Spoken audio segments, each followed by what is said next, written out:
साजरा करतोयस एक प्रकारे आणि तरीही तू आमच्यासाठी वेळ दिलास. खरं तर CJPच्या बद्दल आणि त्याहीपेक्षा तुझ्याबद्दल सगळ्या महाराष्ट्राला खूप कौतुक आहे आणि कुतूहलही आहे. एक सरकॅस्टिकली एखादी गोष्ट करावी तसं तू सुप्रीम कोर्टाच्या चीफ जस्टिसनी जेव्हा तरुणांच्याबद्दल काही उद्गार काढले त्यानंतर त्यातला कॉक्रोच शब्द घेऊन तू कॉक्रोच जनता पार्टी स्थापन काय केलीस गंमत म्हणून, आणि त्याचा जे आता रूप आपल्याला बघायला मिळते ते सगळ्यांनाच एकदम चकित करणारं असं आहे. तर तुला हे असं कधी जाणवलं की आपण जी गंमत म्हणून सुरू केली त्याचं काहीतरी असं प्रत्यक्षामध्ये घडेल? सर जवळपास मला वाटतं एक 4-5 दिवस झाले होते. 4-5 दिवसात आमचे जे BJPपेक्षा जास्त फॉलोअर झाले होते. तेव्हा मला वाटलं की maybe the young generation is trying to send a message here. कारण की 4 दिवसात 10 मिलियन होणं मी तरी स्वप्नातही विचार नव्हता केला. तर जेव्हा तेवढी मोठी फॉलोईंग झाली तेव्हा मला कुठे ना कुठे वाटलं की हे जी यंग जनरेशन आहे, जेनझी आहे, ते कुठे ना कुठे फ्रस्ट्रेटेड आहे. पण यांना आजपर्यंत कळत नव्हतं की एक्सप्रेस कसं करावं आपलं फ्रस्ट्रेशन, किंवा आउटलेट काय असलं पाहिजे, मीडियम काय असलं पाहिजे. आणि तेव्हा मला रिअलाईज झालं may be Instagram is one of those medium. आणि त्यानंतर मी त्या मुलामुलींशी बोलणंही सुरू केलं. आणि जेव्हा मी सुरुवातीला बोलणं सुरू केलं सगळी जी मुलं मुलींशी मी चॅट करत होतो ऑनलाईन ते सगळी 18-19 वर्षाची होती. आणि मी त्यांना तेच विचारलं की काय कशामुळे तुम्ही CJPला फॉलो केलं, हे तर मजाकमध्ये सुरू झालेलं आहे. तर ते सांगायचे की आम्हाला माहिती तू मजाक करत होता, बट आम्ही खूपच जास्त वैतागलेलो या सरकारला. कारण की आम्ही जेव्हा TV ऑन करतो तेव्हा मीडियावर आम्ही काय बघतो, हिंदू मुसलमानची डिबेट चालू आहे.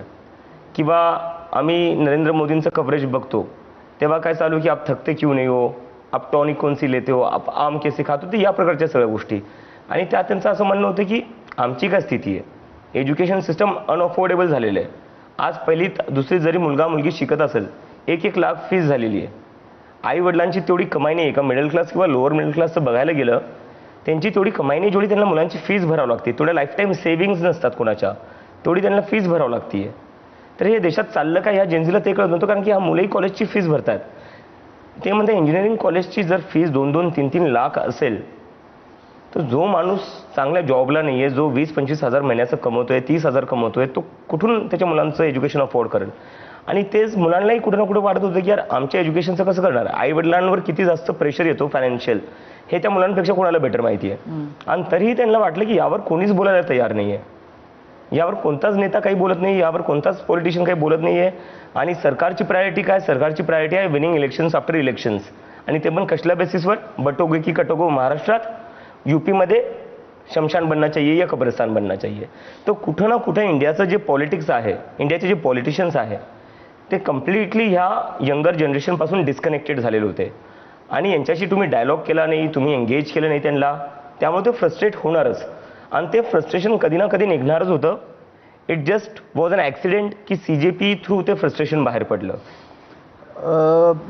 हे सगळं म्हणजे जे काही गेल्या 3 महिन्यामध्ये झालेलं आहे याची तू स्वप्नातही कल्पना केली नसशील. म्हणजे आपण आता छत्रपती संभाजीनगरमध्ये तुझ्या गावात आहोत. किती दिवसांनी तू आता गावी आलेला आहेस? मी मागच्या म्हणजे 6 जूनला मी आलेलो घरी. कारण की माझे आईवडील 15 दिवस मी घरी नव्हतो ठेवू शकलो. मला खूप सगळ्या धमक्या मिळत होत्या की तू जरी USAला असला तर तुझ्या घरच्यांना पाहून घेऊ, ते तरी इंडियातच राहता. त्यामुळे माझ्या घरच्यांना मी बाहेर पाठवलेलं होतं. तर 6 जूनला मी माझ्या घरच्यांना घरी घेऊन आलो, पण 2च दिवस राहू शकलो होतो त्यांच्यासोबत. त्याच्यानंतर मी पुण्याला, जयपूरला, इकडे तिकडे गेलो. आणि त्यानंतर मागच्या 36 दिवसापासून मी जंतर मंतरवरच बसलो होतो. तर जवळपास 1.5 वर्षानंतर मी कुठं माझ्या फॅमिलीसोबत थोडाच टाईम स्पेंड करतोय. कारण की त्याच्या आधी मी US मध्ये होतो. तर म्हणजे आता 1.5 वर्षांनंतर तू जे आलास परत, तर ते पूर्ण म्हणजे जो अभिजित गेला होता तो आणि जो अभिजित परत आला तो याच्यामध्ये जमीन आसमानाचा आता अंतर पडलेलं आहे.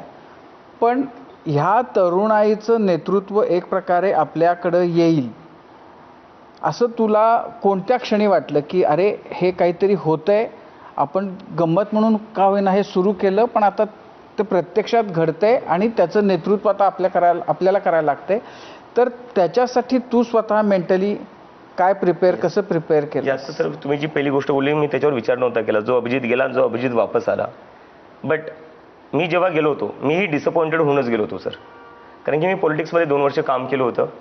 त्याच्यानंतर मलाही कुठे ना कुठे वाटलं होतं यार काही अर्थ नाही आहे कशातच. एवढं सगळं करून पण काय होतं आपल्या देशात? तेच हिंदू मुसलमान चालू आहे, तेच दंगे चालू, तेच म्हणजे त्याच्या पुढं काही सरकतच नाही. आपण जिकडे सगळं जग पुढे चाललं आपण कुठं ना कुठं मागं चाललो आहे. त्यामुळे मीही डिसअपॉइंटेड होऊन देश सोडला होता आणि मला असं वाटलं USA ला जाईल मी, चांगली नोकरी करेल, चांगली डिग्री घेतल्यावर चांगली नोकरी भेटेल आणि त्यानंतर तिथंच सेटल होईल.